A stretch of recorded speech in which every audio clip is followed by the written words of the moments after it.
Cami again. Today's video, I decided I would make it about various types of metal precision spinning tops.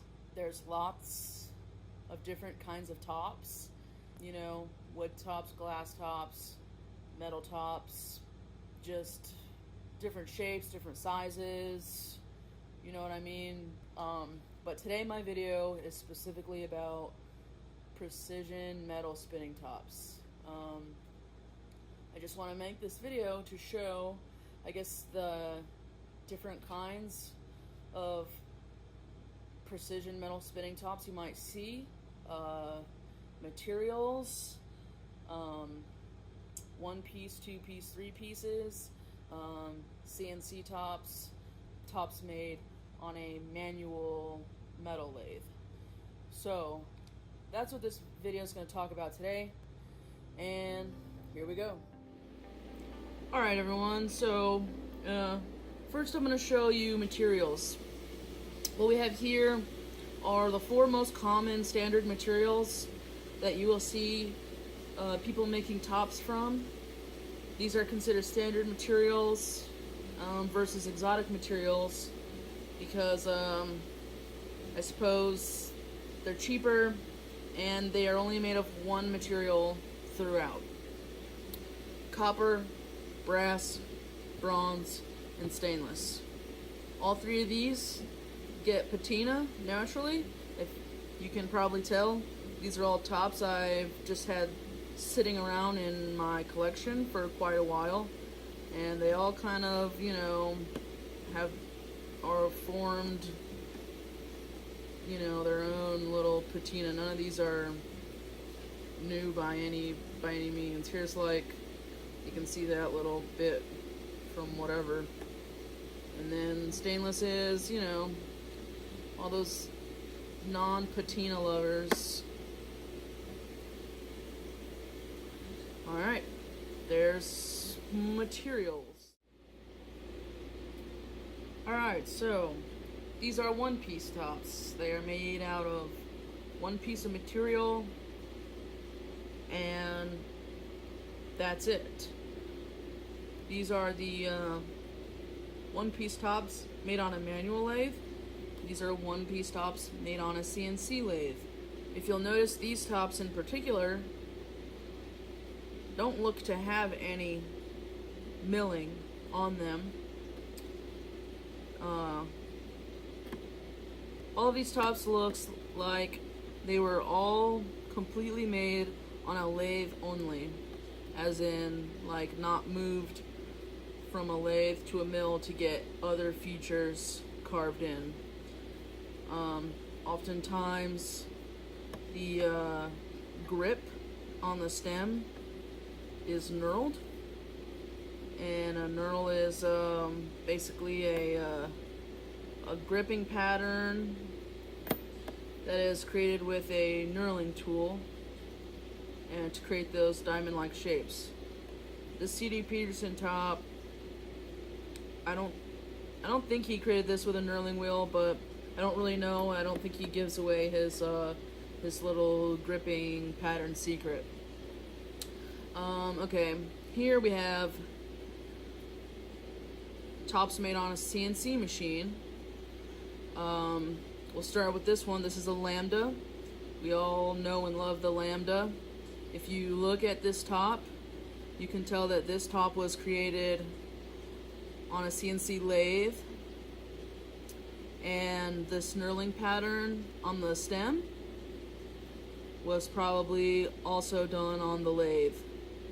So it doesn't look as though there are any mill applications done on this top.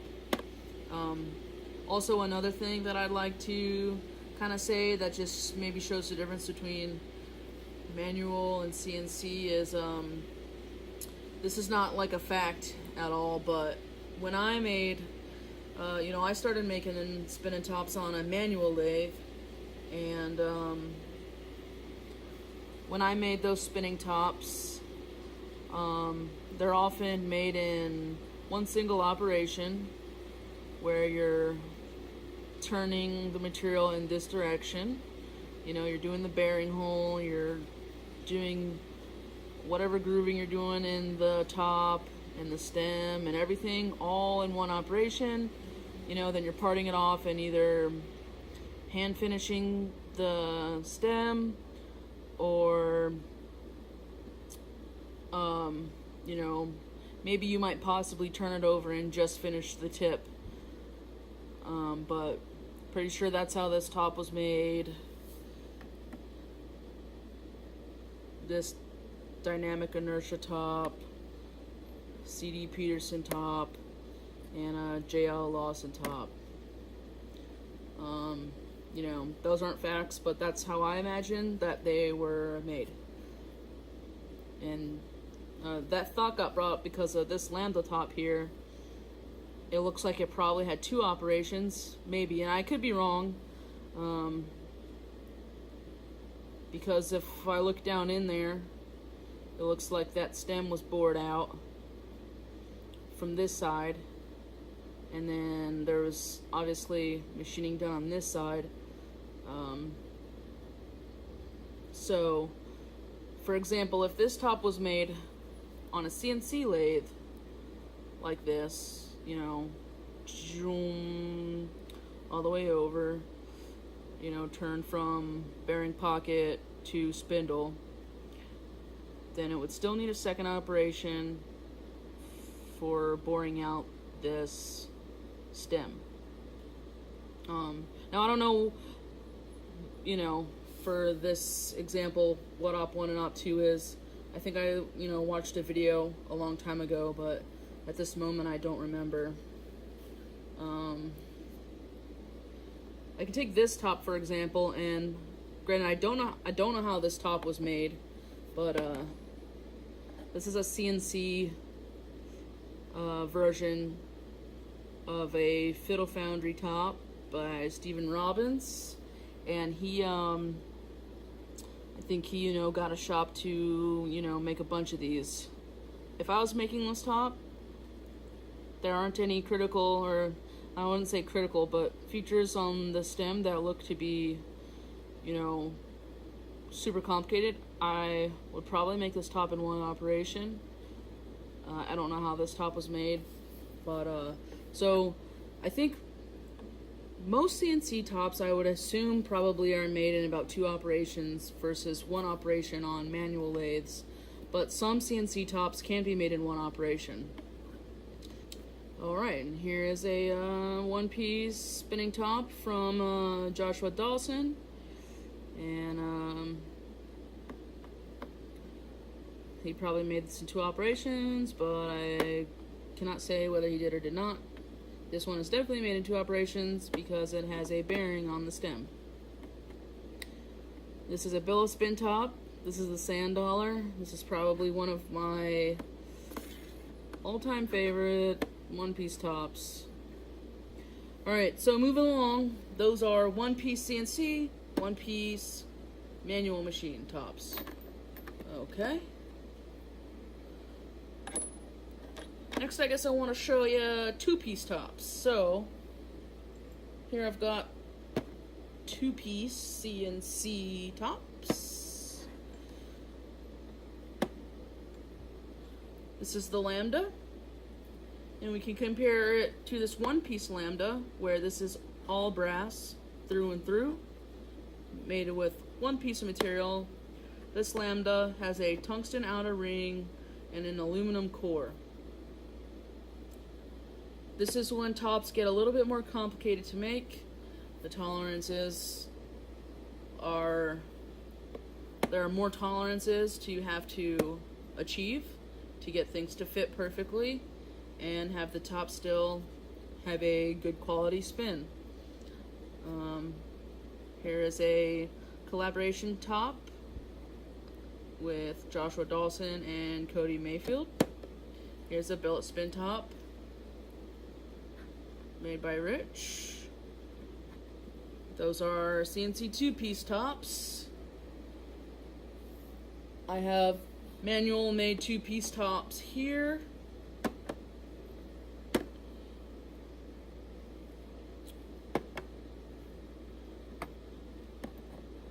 These are all made out of my favorite materials, Mokame and zirconium.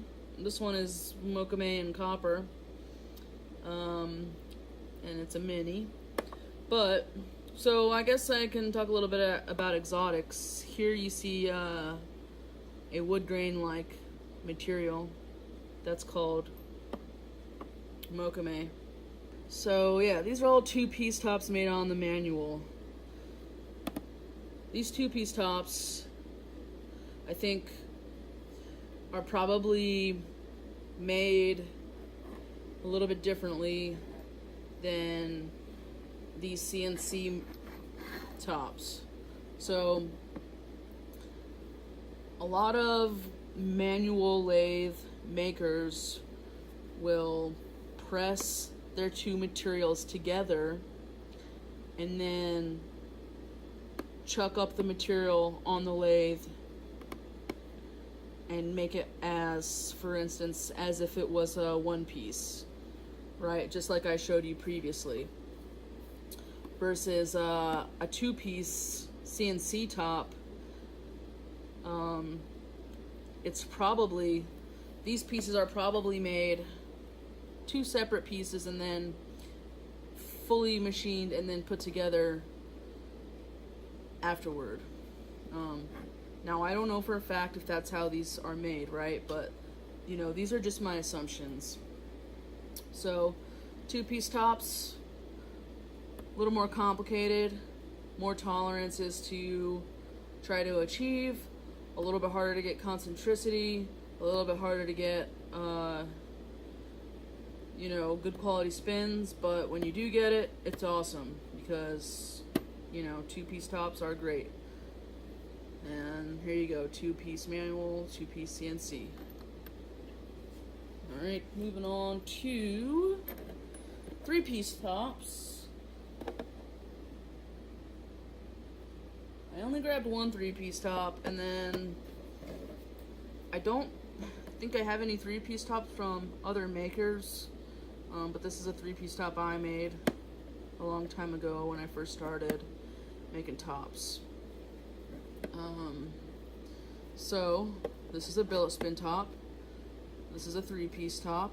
It's got a stem, and it's got a rotor, and a two-piece rotor. So the way you would label the materials would be from rotor to stem. Stainless, bronze, stainless. This one, you can see that it's stacked. So this piece of copper is actually stacked on top of the Mokame. It's not within it. So I guess I would probably label it from bottom up, you know, so Mokame, copper, zirc. This is one of my first three-piece tops that I made on a manual lathe. I think it spins half decent, which I didn't ever sell it, but it's probably not as bad as some people, you know, would say. I'm pretty sure I have probably a spin video on my YouTube for it. So yeah, three-piece tops, three pieces that have to go together, even tighter tolerances than two pieces. You know, obviously this top has a bunch of milling as well, but yeah, I'm just kind of trying to show you, you know, the difference. I couldn't ever make a top probably the same exact way as this one, because when I made this top, I just, you know, just like I said earlier, put it up on the machine, you know, and just went at it until I was happy with the outcome.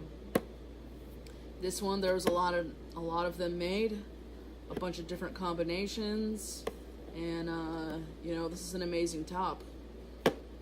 It's crazy, all the machining, and like, this is probably one of my favorite three-piece tops, just because it looks so mean on the inside. And I generally don't like mean looking tops, but I like this one. Alright, three-piece tops. And let's get some long spinning top action in there. Generally, long spinning tops are made from tungsten and aluminum. Here are the long spinning tops that I picked to show. I am quite partial to long spinning tops.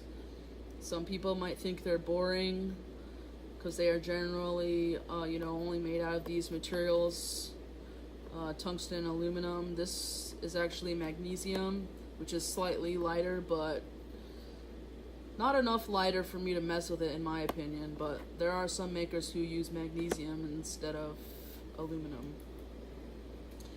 Generally, the geometry of the top is created, in mind of long spinning. When you're making a long spinning top, you kind of want to, keep your mass to the outer most end as much as possible, with also keeping in mind balance. Tungsten is a very dense material, which is hard to get smooth spinning tops from sometimes. So, however you decide to design your long spinning top, that's, I guess, just the general purpose. So, for example, here's your lambda that is made of tungsten and aluminum. I personally would not consider this a long spinning top just because of the geometry of the top, but this would be the long spinning version for a lambda, right? Because it will probably spin longer than this all brass one, or even maybe a brass aluminum, because it has a tungsten outer ring. But the overall geometry of the top, in my opinion, is not really suited for long spins. Here we have a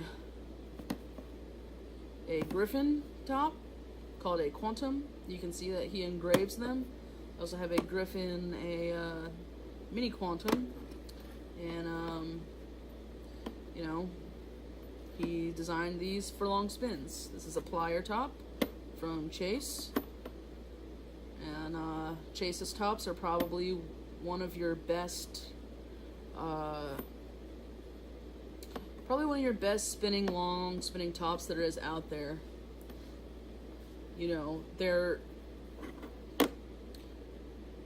I guess I would consider these two tops both to be manual tops. I think this top is a manual made top. I think that it was made before he got his CNC lathe. So these two are manual, and then these would all be CNC. This is a billet spin top, the Infinity. This is a top I made. It's called the Toppy Time Unit. This is a mini that weighs probably, what is it? I think it's 12 grams. It might be 14.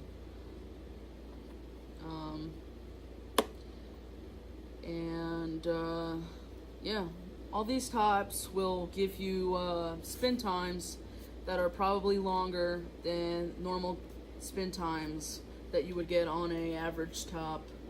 So, for example, if I were to put these two minis together, this one will definitely spin longer than this one. It was specifically designed, the geometry, the placement of the tungsten, everything for hopeful long spins. When I made this top, I was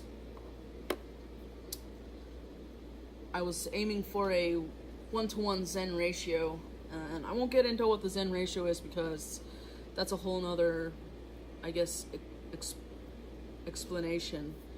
But a 1-to-1, I guess, would basically be, to keep it simple, if this top weighed 12 grams, then it would need to at least spin for 12 minutes. Depending on you as a spinner, your surface, and your top will give you your spins. There are plenty of people who can spin this particular top longer than me. My personal time, I came really close to breaking 20 minutes, but I have never personally broken 20 minutes with this little mini. But I had many people who broke 20 minutes. So for, I think it's either 12 or 14 gram top, 20 minutes, you know, that's a pretty good ratio. So versus this top, probably weighs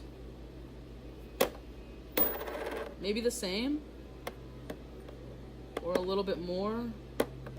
I'd have to weigh it. Let me just get the scale. 14.6 grams on this guy and 17.8 grams on this copper one-piece top.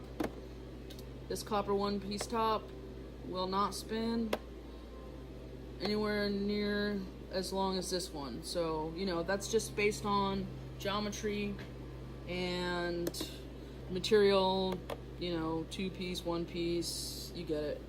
By the way, this is a top dog design spinning top, and you know what, I'll go ahead and put the links to all the Facebook groups of the tops that I talked about today in my video description, because for anyone who's just getting into spinning tops, I really want them to know where to go.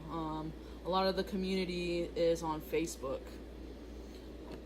Alright, so that's long spinning tops. And my last category that I had was, I guess, kind of like fun non-performance tops. I don't have too many of those, but I have a couple. And so I'll just talk about these. These tops are, well, here we have CNC. I think, yeah, they're all of these tops are made on the CNC. Made by my buddy Derek at Knolanplay. And this is a tippy top. The basis of this top is you spin it, and then it builds up momentum enough to flip over and spin on its stem. So that is super awesome in my opinion. So, and then here's a little stand that was made for it. This was a really sweet Kickstarter. I think maybe it happened before I was around in the top community, or maybe right before. But yeah, so this is a tippy top. It's not really a, it's still a precision metal spinning top, but it's not going to give you those long spins or those, you know, just super stable spins where it looks like the top's not even moving. And then here we got a tool made by Focusworks. I think Jordy said that, I think this is a collaboration between him and this guy named Brian Dahl, and he is a member of the top community. You know, I think this was mainly for machining and artistic. It doesn't spin very long at all, but it's still a really cool top. It's got a cool design, and it's kind of based off of, you know, a ballerina, so that's cute. And then here we got another Billet Spin top. He based this top off of a top made in Japan, and I think it's supposed to spin and basically not be able to fall over. You can hit the stem, and he called it a trick top. But yeah, this top's really fun. I played with it a lot when I first got it, and you know, I was working at Zometry then, and me and my coworker would try to, you know, shoot it all over the shop. So yeah, there's your, you know, fun non-performance tops. You know, there's a place for all these types of tops. I guess that's it for my little explanation about tops. I'll just end it, I guess, with putting these tops here. Those are all tops I made, and spin designs by Cami. So, alright guys, thanks so much, and hope you have a great day. See you next time.